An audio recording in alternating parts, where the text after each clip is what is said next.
morning, everybody, and welcome to another episode of Take a Stand. I'm your host, Tracy Wilson, and I'm joined today by the wonderful Suzi Dent, and I'm going to share some information about Suzi in just a moment. But if you are tuning in for the very first time, and this is the first time you've been watching any of the Take a Stand series, then you need to know that show is all about providing you with inspiration, motivation, and heartfelt stories and secrets from women who have beaten the odds, who have overcome obstacles in their life, overcome adversity to create success in areas of family, business, and life.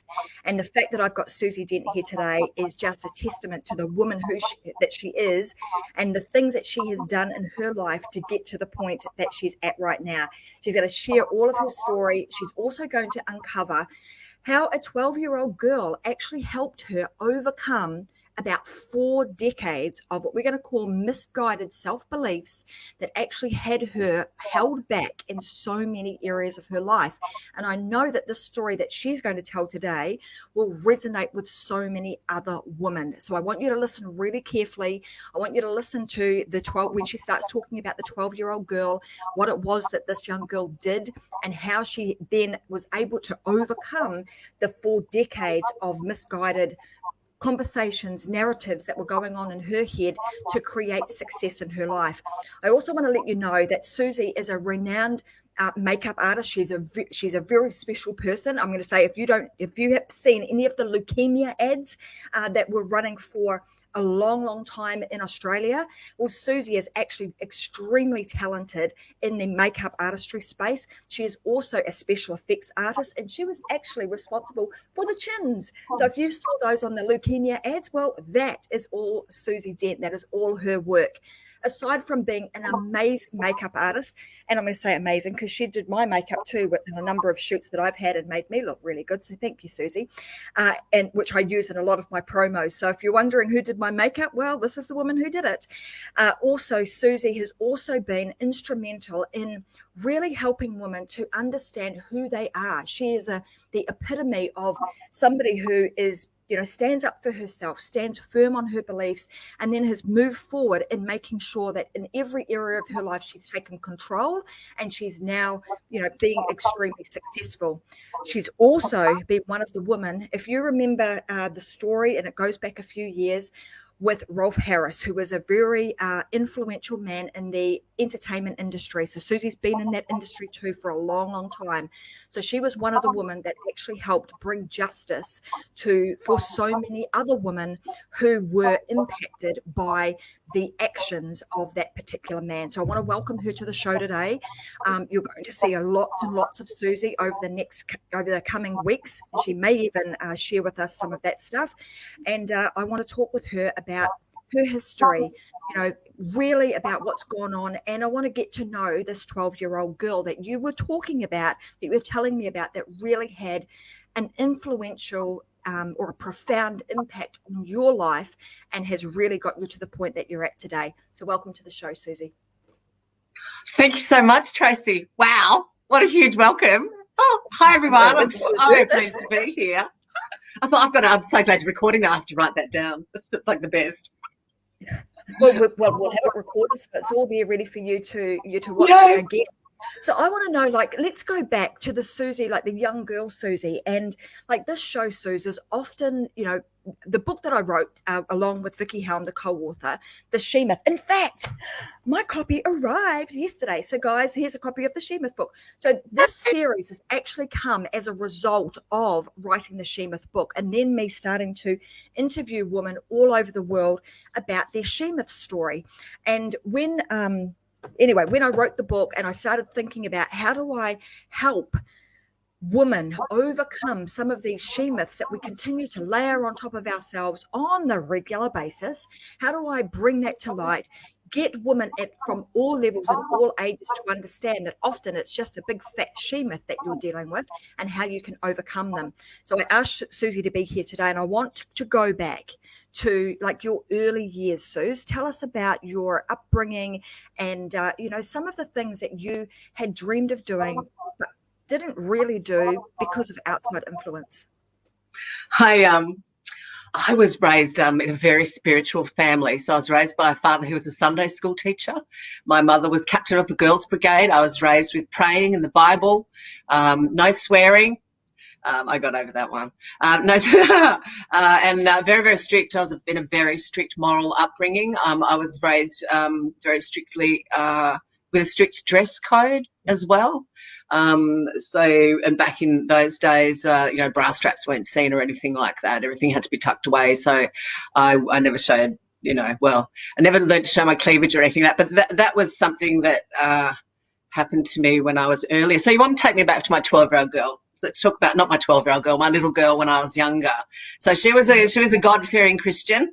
I went round and door knocked on people's houses and asking them if they'd turned to Christ, that sort of stuff, full-on stuff, I was also really feisty and wanted to be very independent. So I had my first job when I was 12. I worked on a farm down in Sydney. I'm from Sydney originally. I worked on a farm on Sundays doing gardening and weeding and stuff. And on Saturday mornings, I would go, they'd come and pick me up at 2:30 in the morning, the Italian farmer, his two teenage sons and my friend who was a year older than me.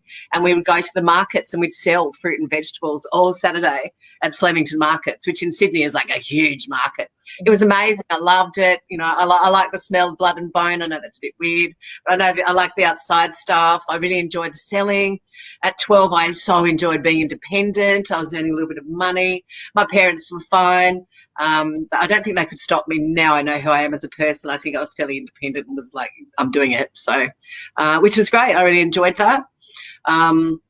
And then from there, I did other jobs. I worked at McDonald's, went to high school, did the usual thing. What I wanted to be all through high school, because back in the 70s, there weren't very many opportunities for women. Right? So women couldn't be doctors or dentists or lawyers. We couldn't be that. So when I was in high school, there was a drive to the bank. So women got to get jobs in the bank. Halfway through high school, you did a test. You did your maths, you did your English, you knew if you had a job in the bank before you'd finished. I'm sure there's lots of women out there nodding their head going, I did that test. I worked at the bank when I finished school. It was very common in Australia. It was back in the 70s, all the branches were starting to happen. So the huge drive and a great job for women, really. And I didn't get into uni because I wasn't academic. I was sporty, really good at sport, and just kind of struggled through classes and was a sporting star. So I got to stay out of some classes and study at the library. The joys of being a sporty person. And I wanted to be an air hostess. That's all I wanted to do. I wanted to be an air hostess because it looked like so much fun. But when I was 19, I was in a different place and I went for the interview and stuffed it because I had a scar on my foot and I didn't have the self-confidence that I needed, to be quite honest. And back then, part of being an air hostess, not a flight attendant, was having your bum pinched because that's what life was like for women back then. And it was actually a prerequisite of the job. And I hadn't learnt to be that mouthy yet, but I knew that I wouldn't be able to tolerate having my bum pinched and that I would be really mouthy on the plane, and that would kind of be, was counterindicative to having a good job. So it was kind of good that they didn't get me, I didn't get that job. Then I realised there was such a thing as a makeup artist when I was 21 after I'd finished school, when I was in Europe. When I was 20, and then I told my parents I have dual nationality, that I'll either stay in Britain and study or I'll come home to Australia. So my father found me the one and only school.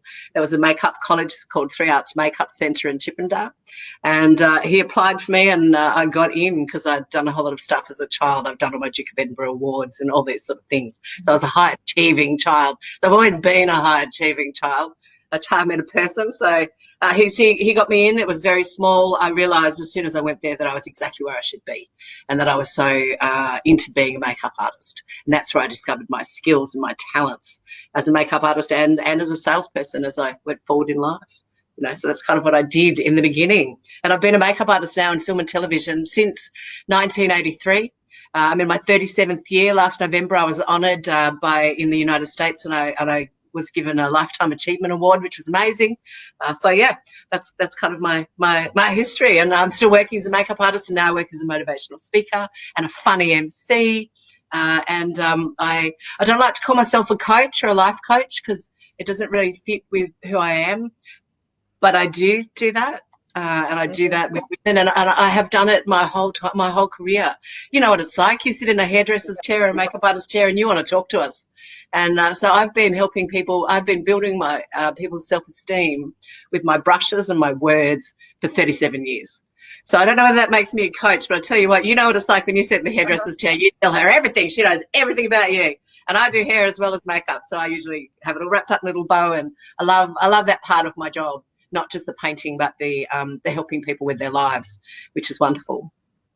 And so with your, obviously with that really extensive background and starting out in, a job really young and sort of working your way through and kind of finding your way, but coming from a really strict upbringing, what sort of impact did that have on you, particularly in the workplace? Because, like I was talking with somebody else a little bit earlier this morning about how, we think, oh, how times have changed. Back in the 70s, there was just such very strict protocol. That strict upbringing that you had kind of seeped over into the workplace. There were certain things that you had to do in a certain way, wear certain things. So tell us a little bit about those early days, particularly in the banking industry, when things were just so, when women had to do things in just a certain way, like being an air hostess. Come with it was you had to get your butt pinched, and if you didn't like it, well, this wasn't the job for you. Whereas nowadays, someone here is saying I'm laughing because I'm laughing because I punched and dropped the boss to the ground when he pinched my bum unexpectedly. So that sort of stuff would be because it's totally unacceptable now. It was totally inappropriate back then, but somehow it was acceptable, right? It was kind of like, well, if you didn't what? like I don't think it was very acceptable. We just had to deal with it. We had to grin and bear it. So along the lines of that lovely lady who just posted something, when I worked in the bank, ladies and gentlemen, the banks had, so this was I finished year 12 in 1979, which was sixth form, and I started working in the bank. So I was literally 17 turned 18. Right, when I started work, they had a little navy blue uniform with a zipper that was a mini skirt. The accountant liked looking at my legs and my body in that, and he liked me to make him coffees. Right.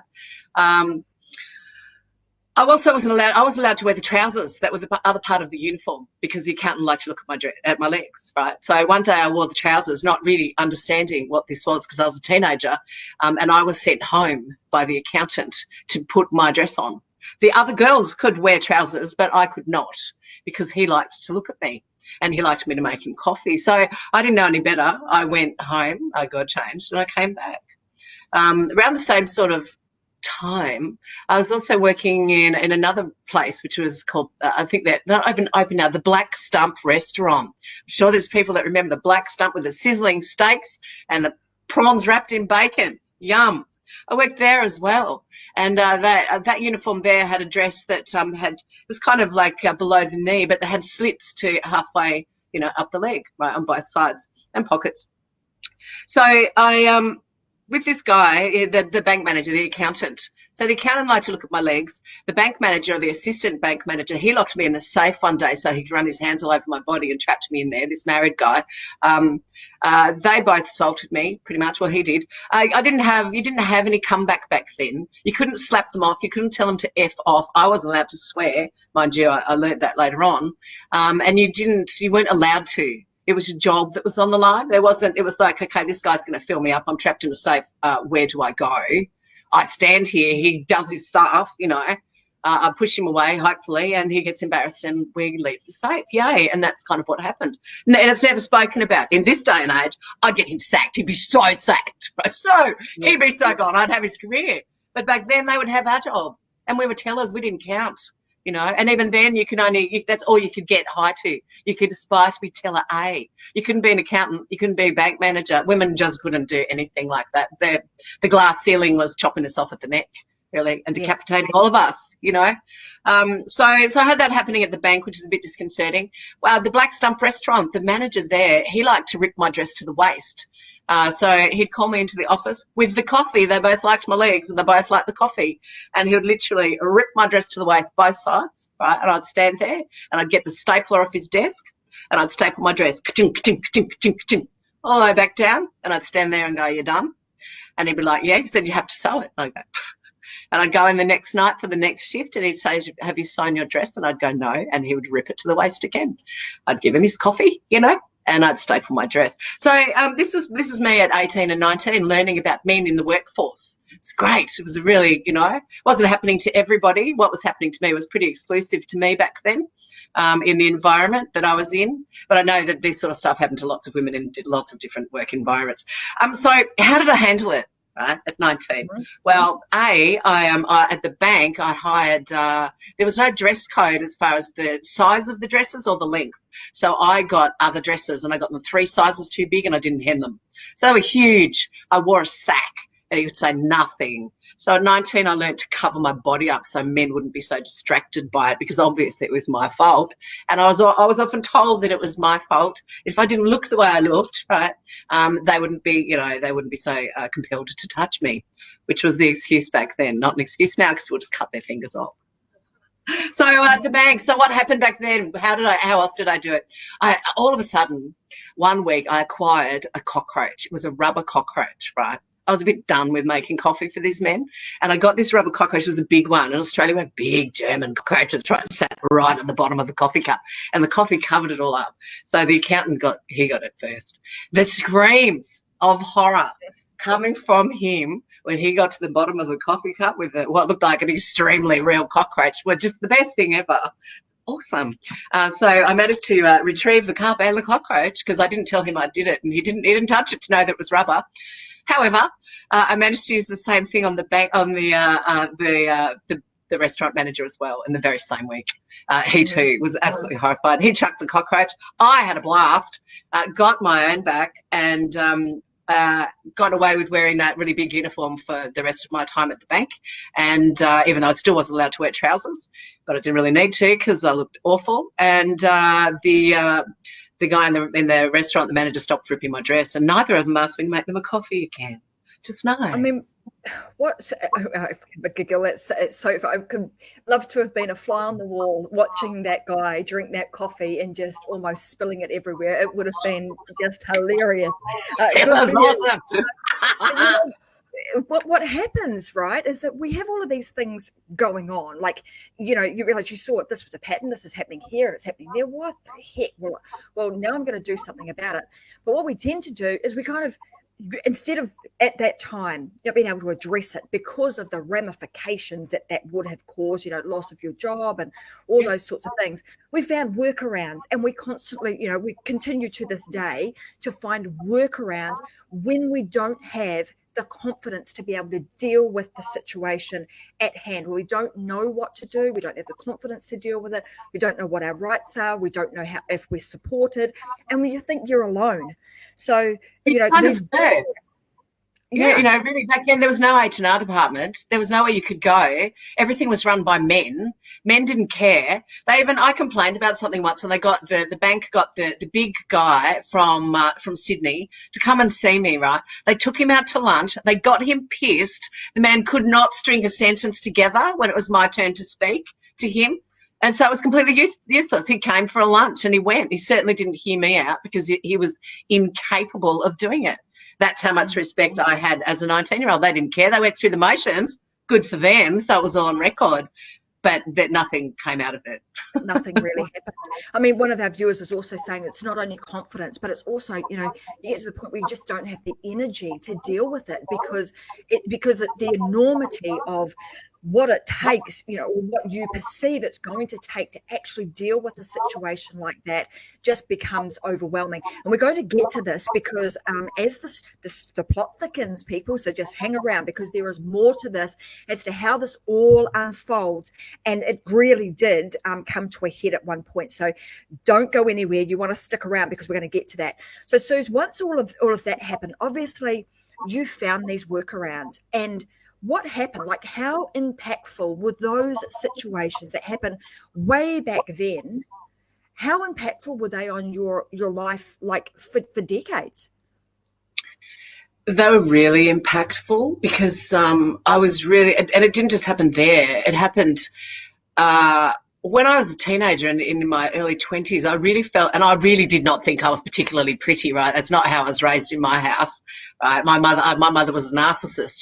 She had full-on jealousy issues. So I did not think I was special. I didn't think I was pretty, but I was getting attention that was completely unwarranted and unwanted.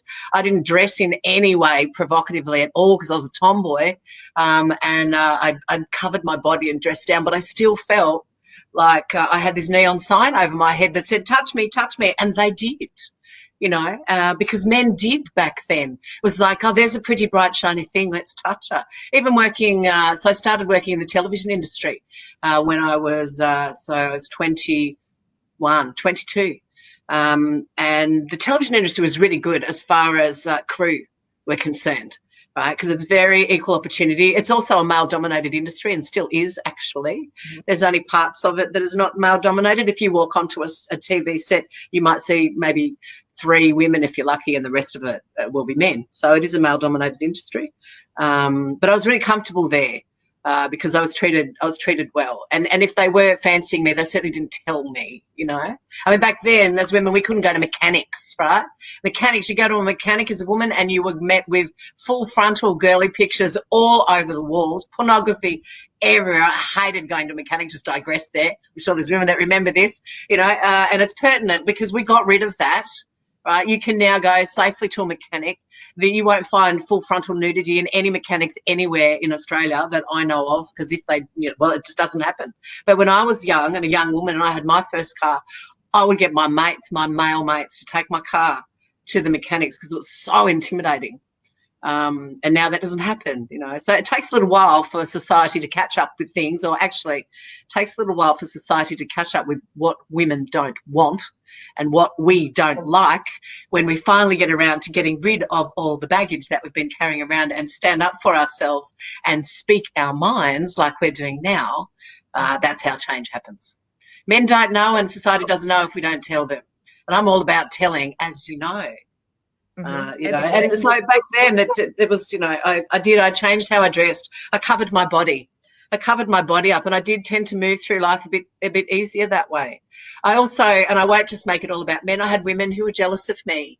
I had my mother. I dressed down for my mother because it made it easier to spend any time with her. I wouldn't wear mascara, and I'm really blonde, so I looked as plain as I could make myself. I would cover my legs up so she wouldn't mention them all the time.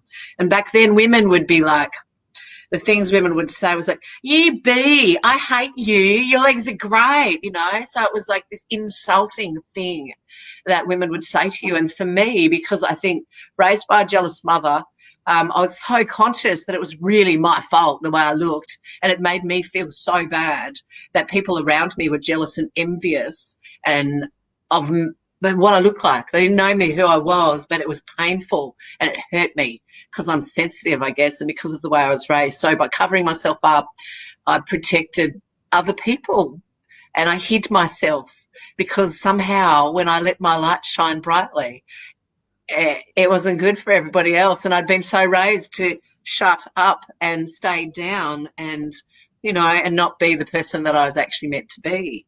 And that actually gets back to when I was very, very young in my first job, if you would like me to take it there, Tracy. I had a really bad experience, and I was sexually molested at that job that I was at. And the thing is, you know what? It wasn't, in the whole grand scheme of sexual assault, ladies, it really wasn't that big a deal. I wasn't raped. I wasn't penetrated. I was stuck in a tent with a dirty old man who stuck his hand down my shirt underneath my little purple training bra and groped my breast and rubbed his old, dirty, gnarly, dry old fingers over my breast, right? And then he gave me my pay. I think it was probably the longest 5 minutes I've ever spent. I was completely paralysed with shock, and I was 12. And got out of there as soon as I could. He gave me my pay and gave me a tip. So the Sunday school going me had just turned into a prostitute, and she wasn't even wearing a proper bra yet because she wasn't even fully developed. And I was not raised with talks about sex or anything like that. That was a lot of hang-ups in my house that I, had to wade through as an adult, and realised how hung up my parents were, and how naive they were, and how sheltered, and all the rest. A lot of us were brought up like that. So I had this self-loathing of my body from what happened to me when I was 12. And as I matured and as my physical body grew, and I come from a booby family, I grew the double Ds that I hated with a passion. I would strap myself down, wear 2 bras and aerobic crop top to try and make my boobs as small as I possibly could. I hated my breasts so much when I eventually did, because of what happened to me, when I eventually did start having sex at 18 or whatever, 19, 18. It was never without a t-shirt on. I didn't like them, so no one else was going to like them. And I liked having sex. Healthy girl, apart from this self-hatred of a certain part of my body, And that I carried with me for a really long time, that moment when I was 12. And I bring it up because we're seeing a lot of incidences now of women coming forward in the Me Too movement with historical cases. And then they get judged in society by those who should keep their mouths shut on their keyboards. And we're judged and found wanting because something happened to us in the past.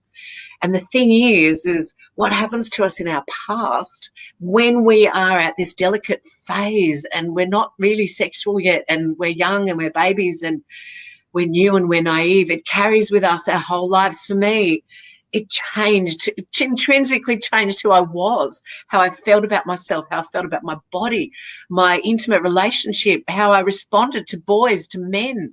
It was all changed because of this one moment with this man. And like I said, it doesn't feel much in the grand scheme of things, just having a bit of a boob gripe. But I tell you what, it really is. And things can happen to us that we carry, and we carry and we carry.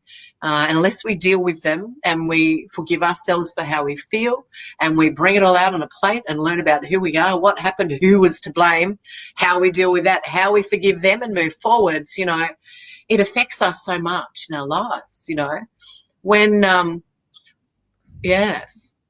Absolutely. I mean, that whole instance, and unfortunately, I'm sorry that happened to you, Susie, but unfortunately it's not an isolated case. It happens often. We're hearing these stories over and over and over again, and often women don't know how to forgive themselves, let it go, and they continue to carry that with them for a very, very long time.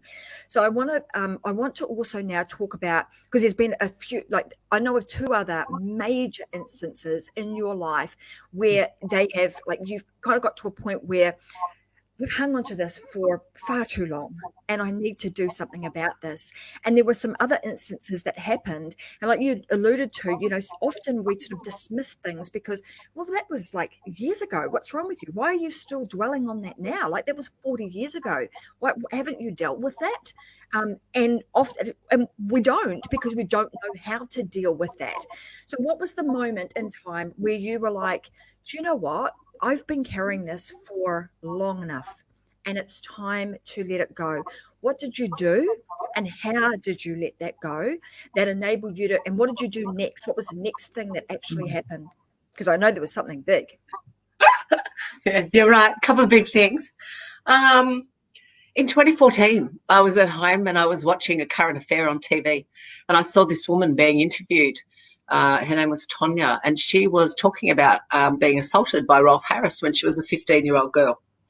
And I'm watching this show and I'm watching this program, and I had heard she'd already been in the newspapers. She had a big PR agent who had completely shafted her and thrown her to the press, taken her money, ripped her off and thrown her to the press.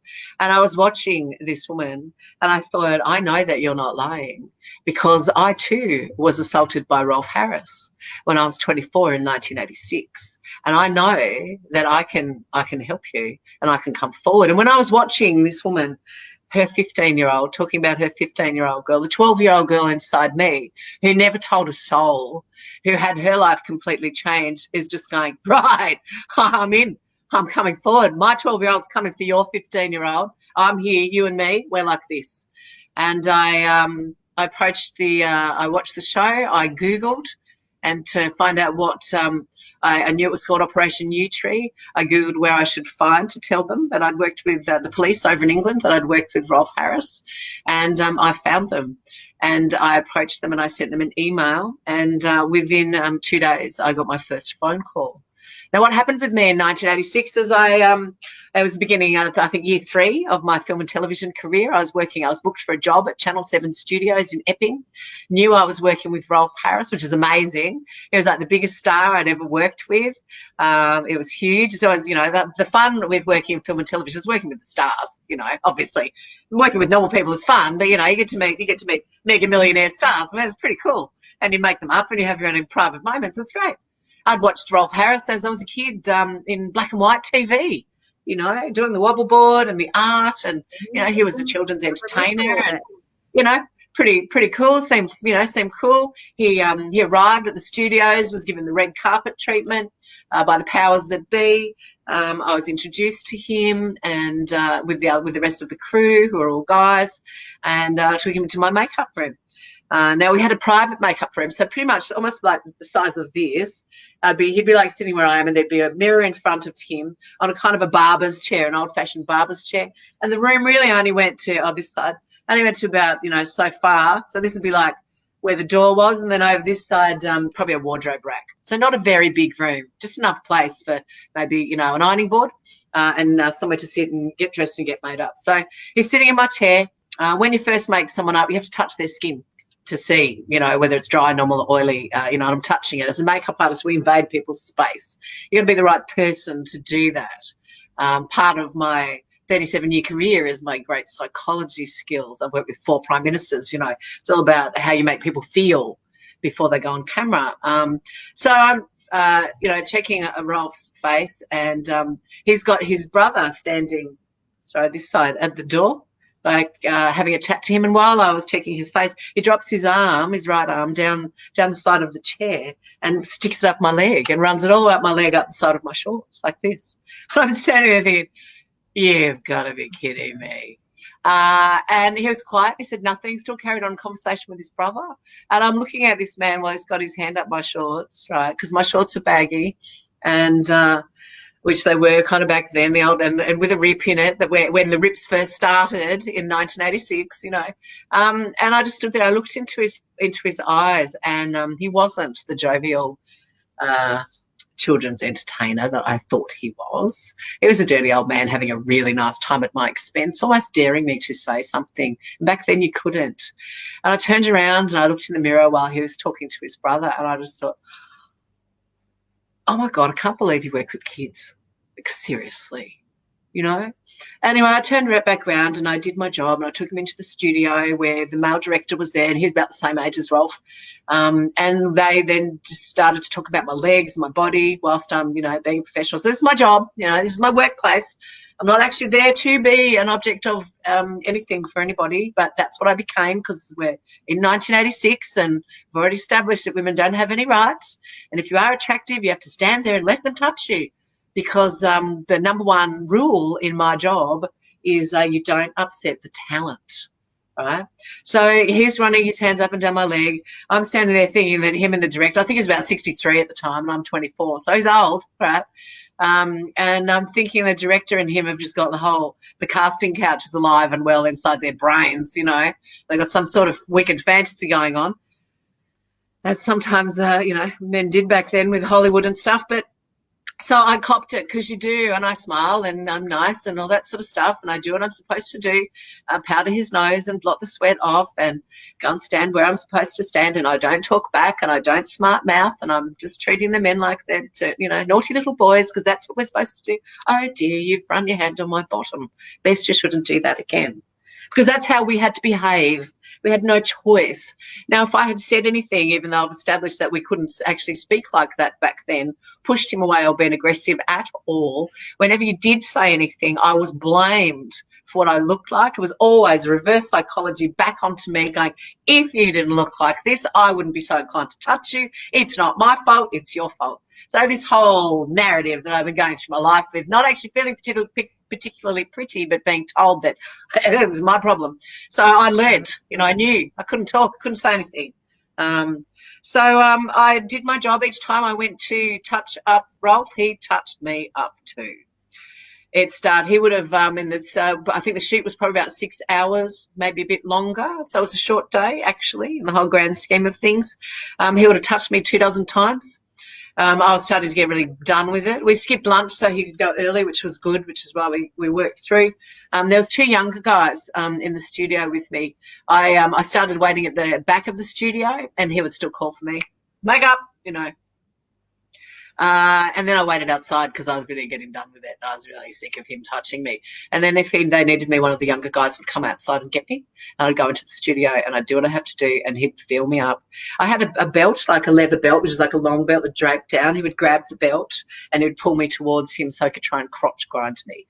I had a rip in the right leg, kind of, halfway up my leg, not big enough to get your hand through, but geez, he tried, so I'd grab his hand, So bear in mind, I got a tissue box in one hand and stuff in the other, so I'd have to hold it, stop, and I'd go, don't do that, you'll rip my shorts. Let's just try and pull the fingers out of my shorts and pop your hand by your side. There, let's just patty nose, for God's sake, So at the end of every shoot, so this is what I went, at the end of the day, I was pretty pissed off, let's just say. I was really done with being touched and groped all day by this dirty old man who took carte blanche and had a great time. I was in a studio with my work colleagues who were all men who all stood around and watched and said nothing whatsoever, because that's what it was like for women. We didn't have protection of men. That men were either too scared, didn't care, and that's just what was happening, or would have liked to have touched you themselves. And that's what it felt like. And that's what it always felt like. There was always a line that would want to touch you. If one touched you, someone else would. You still have to stand there and let them, So I said, at the end of the day, part of a job as a makeup artist is to take off the makeup. And back then it was video, right? So really bright lights, really loud air conditioning. So the air conditioning had to come off before each take. The lights were really bright, so it was so hot in there, really. You could only last for, not that long before it was time to blot the sweat again. And so at the end of the day, there was no way I was going to go back into my tiny little makeup room and take off his makeup. There's no way I was going to be in a room with that man alone again. No way, no how. So outside the studio was, in the corridor was a cupboard that had all the janitor supplies. It was a cleaning cupboard. So it was a little cupboard with brooms and stuff in. So I snuck in there. And I could open the door a little bit and look down the corridor. So when he left, he was kind of hovering outside where my makeup room was. And I'm like, yeah, you can wait as long as you like, mate. And I kept looking. And then the powers that be, all the men that ran the studio, came downstairs and, coaxed him down and took him off. And off he went on his little red carpet wherever they took him. I went into the makeup studio and spoke to the woman who was in charge there, who I actually knew, and I told her I'd had a disgusting day and being felt up and groped by the dirty old man all day, and she said to me, oh, I thought you knew. His nickname is the Octopus. He targets makeup artists all across the country, wherever he works, and he's known in the industry for groping makeup artists. And I'm like, well, no, I didn't know, and it would have been nice to have had a heads up. And then she gives me a message from upstairs. I'd been told to commend me on how I'd behaved and how I'd conducted myself with Rolf Harris, right? And I'm standing there thinking, but I've only just complained, right? So then I realised that all the powers would be upstairs in the control room watching the whole thing. So there could have been, 10, 12 men having a really nice time watching Rolf grope me all day, right? And welcome to the 80s. Ladies and gentlemen, That's what it was like. So, he left. That night, I told everybody. I told every man his dog. My parents knew. My best mates knew. For the rest of my career, for the rest of my life, no man ever, from that day forward, ever touched me again without my invitation. I became so mouthy. I could swear better than a sailor back then, I tell you. I learnt to be very, very mouthy. I learnt that having a sweet-looking face and a really disgusting mouth was a really good put-off and turn-off for men that wanted to touch me. I learnt to be a lot more, not physically aggressive, but a lot more assertive, and making sure that I didn't make eye contact. I still changed how I behaved, though. As you have said, we Yes. change, we adapt. I adapted. I still wore baggy clothes and baggy T-shirts for ever and ever and ever because it was still my protection, my psychological protection. For the rest of my career, whenever I'm often asked, because I work with lots of stars, who's the best person you work with and who's the worst? The best person would change depending on who I'd played with, recently. The worst person was always him. Always. Mm-hmm. I knew without a shadow of doubt I would never work with that man again. There's only a couple of people in my entire career that could involve directors and photographers and other people that I might not ever work with. But him, absolutely. That was an unsafe person. That's why I wasn't going to go in that room with him again. So when I'm in 2014, when I'm watching A Current Affair and I'm seeing this woman talking about her 15-year-old girl who was molested, my 12-year-old jumped up and went, enough is enough. Right? You are not going to be quiet this time. I had no choice. I was catapulted forward. I didn't even speak to anybody. I was literally, as soon as the show was finished, I'm Googling. It was a complete no-brainer for me. I was so driven by my 12-year-old girl. I was really lucky. I was chosen by the judge to be part of the court case. I was called a bad character witness. I was the oldest sexual assault victim. I never thought of myself as being sexually assaulted because as women back then, that actually wasn't sexually assault. We were just being groped. So, it's a grey line, unless, you're actually only really assaulted if you actually raped. Back then. So, and we had nowhere to go. You couldn't tell anybody. The police would just laugh at you or, try and cop a feel. Oh, no, I didn't say that. The police, you had nothing, right? There wasn't the understanding actually in the police department that there is now. The police that started the case with Rolf Harris were amazing. Operation Nutri, the men and women who were part of that operation, which included England and here in Australia, they sent police out from Britain to interview my friends of 35 years ago to speak to them about their memory of what I told them of that day. We all took it very seriously. My friends all, who are my family, all backed me. I told them all what I was doing and they all backed me 100%. I was on this kind of journey that I wasn't going to stop, that I came forward. I didn't come forward for me. I came forward for the women that were little girls. And as the case went on and I was chosen to be part of this case, I was also kept in the loop. Many, many women came forward. Dozens of women came forward from all over the world. There were so many of us for the first case. I was chosen because Consolidated Press in the UK wanted the names of the bad character witnesses, which was me and another 5 other people. I was asked to write a letter to the judge about how I felt about that, if I would still come forward, if I wasn't given lifetime anonymity, which was promised me in the beginning. Not why I came forward, but it was a bonus. And I said to the judge that if he felt that it was okay to drag my name through the press and put my name out there, so I would be assaulted, by the keyboard warriors and all the people that were going to judge me, and the millions around the world who are in absolute disbelief that Rolf Harris could possibly touch a little girl, or anybody for that matter, that I was fine with it and I was still going to come forward, because as far as I was concerned, if I didn't come forward, then these women were being abused and assaulted all over again.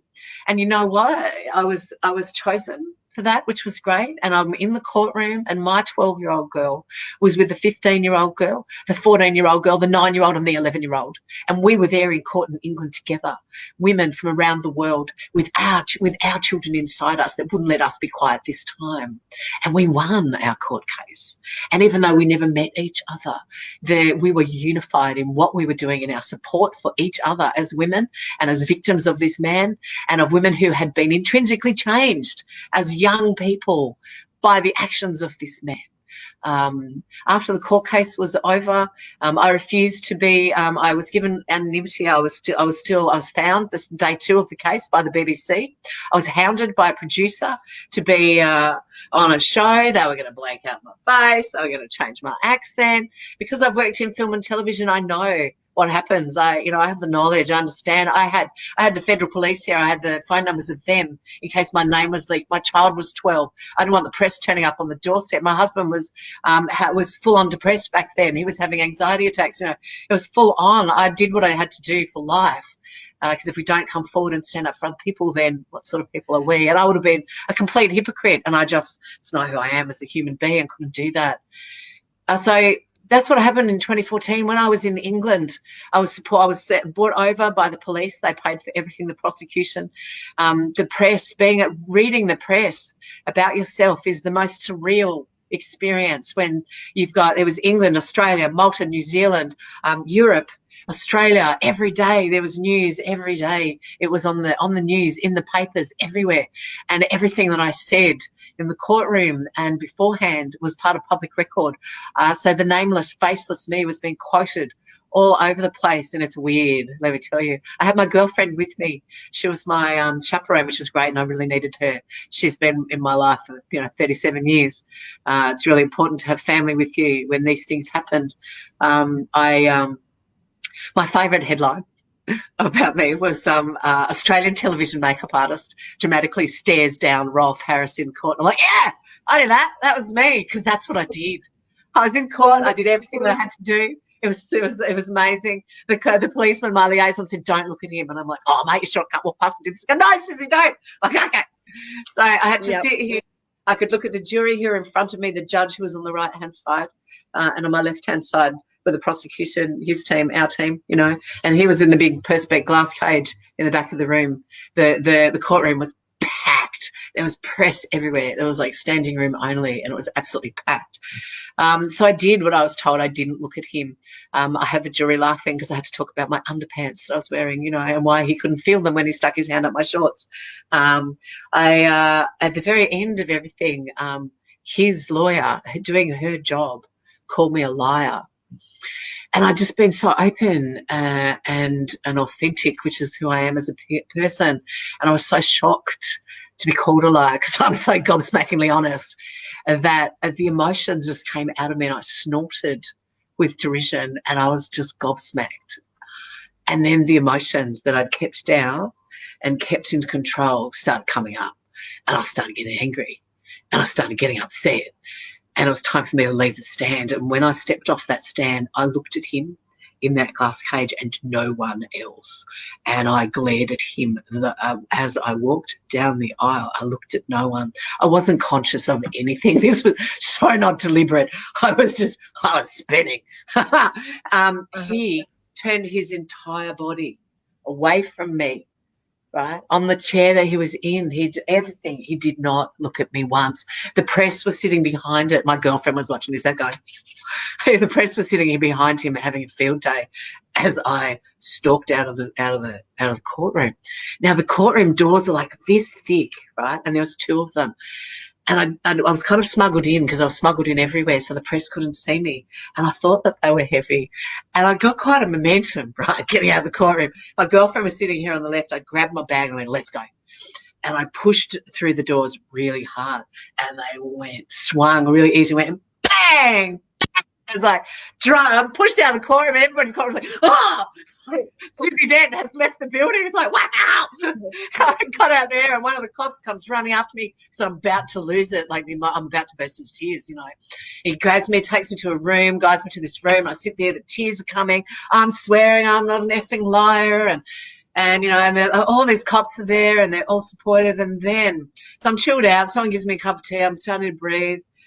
And then the man who I first contacted, who was in charge of the whole Operation New Tree, who had done the most amazing things, comes in, stood in front of me and took my hand. And he said, "Suzi," he said, "I'm so proud of you. You've just done the most amazing thing, and well done." And I'm sitting there, I'm emotional now, you can see. It was just like, I was like, wow, okay, awesome, I did a good job. That's great. Awesome. And then that night I saw those headlines, and it was all very positive, and I was portrayed as the strongest witness for the prosecution.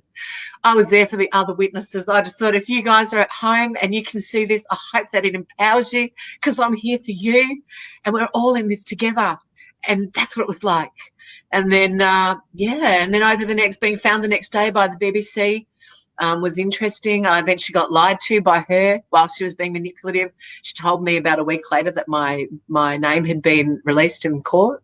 because they call me SD for Suzi Dent, so, up there for thinking. And she found me because I guess my CV is online and he's on my CV. So it wasn't hard. She found me. And then after that, about a week, I think 5 days after she found me, for the next 2 weeks, 30 other people found me from around the world, whether they were magazines, newspapers, radio stations or TV and news stations, they found me. I got used to saying, as soon as I picked up the phone, is this call being recorded? I got used to being careful. I was when I was at home, before I'd actually knew that I was going to the UK, that letter that I emailed to the judge, I'm at home and I'm getting changed in my pajamas, right? And the news was on and I heard these words. I'm thinking, hang on, all right, I said that. I look up and there's a split screen. There's my words on the right-hand side of the screen going up, my whole email to the judge. And on the left-hand side, there's this male newsreader reading my words. And I've got to say, I burst out laughing. I was like, whoa! Firstly, the first thing I thought was, I'm so glad I wrote a really good email. So glad it was succinct. The second thing was, wow, how did you get my email? And the third thing was the realization that I was public property now, that everything I said and did was part of public record, that I had to be careful with how I moved through life while I was part of this case and afterwards. So I was really, really aware that I don't know how they got my email, but they got it. And so it was amazing to be chosen because of the strength of that. It was amazing to be part of this case, which became the beginning of the Me Too movement, which the hashtag was coined in 2017, even though it started much earlier.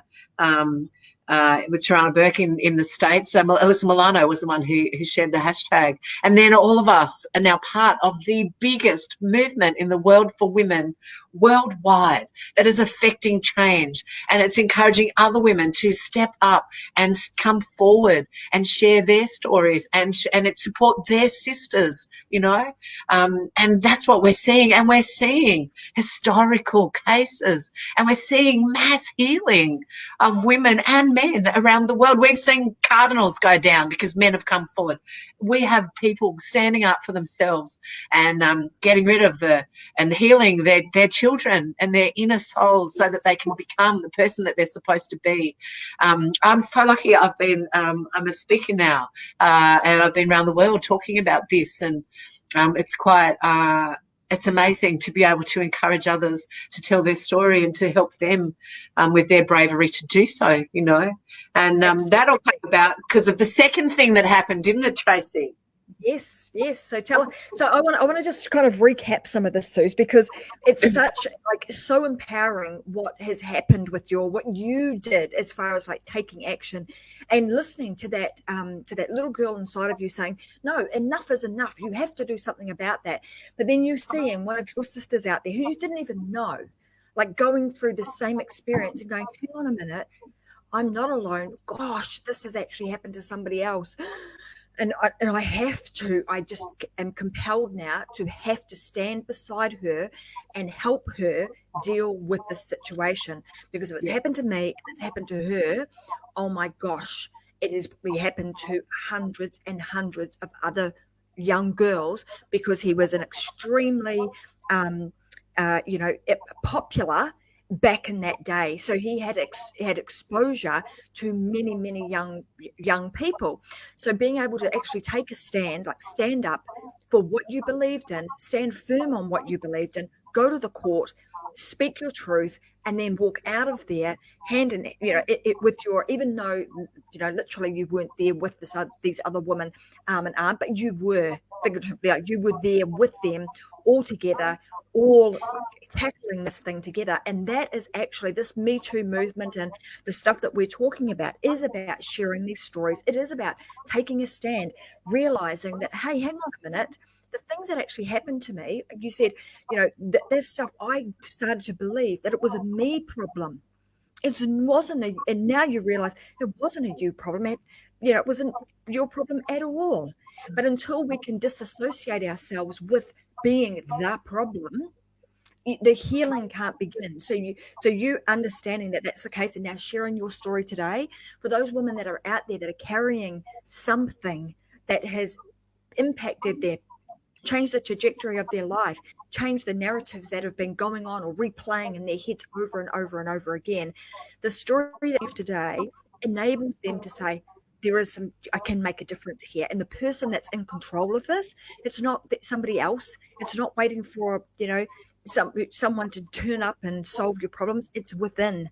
And you can make those changes, to start making those changes today and start taking action to change and forgive and be able to release yourself from those burdens, to be able to move on and realize that they are simply just she myths, and you do not need to accept them or hang on to them any longer.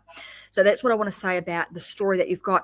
I know that there's a second kind of part to the story, and we're like right almost. I want to be respectful of your time, because we're nearly on an hour, and obviously for our viewers too. There's a second part to the story, and we can tell it now, Suze, or because it's such an impactful thing, I actually would love to have you back on so we can actually do this in 2 segments now. Now that we've kind of talked through all of this, I think the next one actually warrants an entire session on its own. So guys, there is a second part to this, and it's actually moving on from the situation that Suzi has had. And I'm going to say that I don't want to tell all of the story now because it's such a good one, but how she's actually moved on, taken all of those experiences that she's had in her life, listened to that girl, that 12-year-old girl, and made some significant changes to go on, I'm going to say, to be a beauty queen. And that, my friends, is where I want to leave it today, because I don't want to give the rest of that story away. What I do want to say is, if you want to go back and you want to see some of it's out there in public domain now, like as Suzi said, it's nothing to hide. The whole Ralph Harris thing is out there. You guys can go and look at it, go and follow Suzi on her social media sites. But in the next segment, if she's willing to come back, I'd love to go down the path of like what it was that she actually did to get herself from being really almost self-destructive and not accepting the body that she had, to then being really accepting everything that she is, to then go on and be and to be a beauty queen. And if you hang around, we get the next.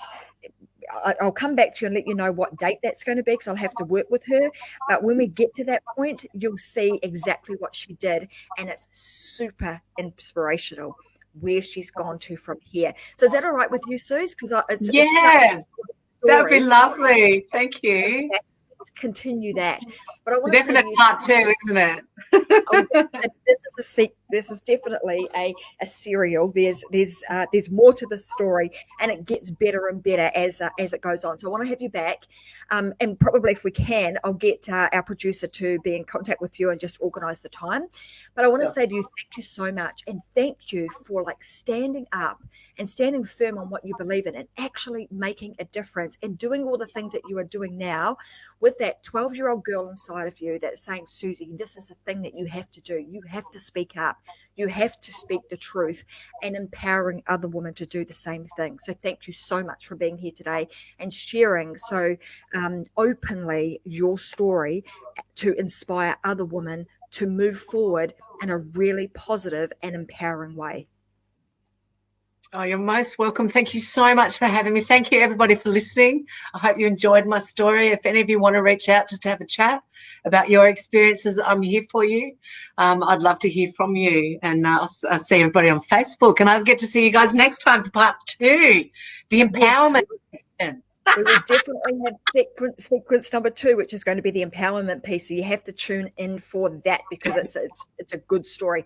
So Suzi, where's the best place that they can connect with you? Facebook? Go to Suzi Dent. Facebook is good. Suzi Dent Facebook, or Suzi Dent MC. You can just find me. SUZIDENT. There you go, guys. If you want to connect with Suzi, head on over to Facebook and find her there. But she will be back on the Take a Stand show again. I will let you know what date that is going to be, but we will have part 2 of the series and make sure that you get the full story, so that you too can go on and do wonderful things with your life, regardless of what's happened in your past. So thank you so much for joining me, Suzi. You're always a pleasure to talk with, full of energy and and enthusiasm for life. And I just love the person that you are today. So thank you for being here. I want to thank everybody else for watching today's show.